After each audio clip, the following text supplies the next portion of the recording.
You all showed us that you are not just the future, you are the now. We've already seen what you can do. Your energy, your ideas, your courage, they matter now. Sobra kaming na-surprise. Kasi yung mga last elections, alam natin, sobra tayong na-disappoint.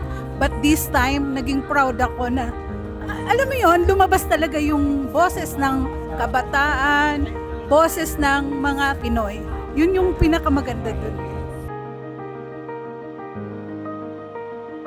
Mas lalo tayong nabigyan ng hope para sa upcoming election this 2028. Lumalabas na po yung katotohanan. Unti-unti na po nagkakaroon ng liwanag ang mga kabataan kung paano na pumili ng mga taong politiko na magsisilbi sa ating bayan. There's huge progress. Kumbaga, it's a huge stepping stone towards a more progressive Philippines and a much more informed and involved Filipinos, lalo na sa mga kabataan natin. Nakakapag-inspire, mas ipupus pa natin further para sa upcoming 2028 yung good governance. I think small step po ito, and sa susunod ko po, feel ko po yung mga qualified po talaga na senators, mananalo na po sila with the help of kabataan. The fight for good governance actually starts with one brave voice refusing to be silent. So this time, the 3 years na gugugulin natin is simula na ng pag-voice out natin at pag-express kung ano ang paniniwala natin tungkol sa isang good governance.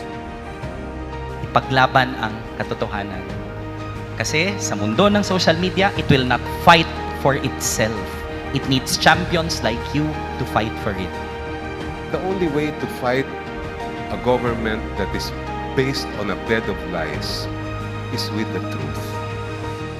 There will always be hope in our country for long as there are people like you who are willing to stand up for the truth.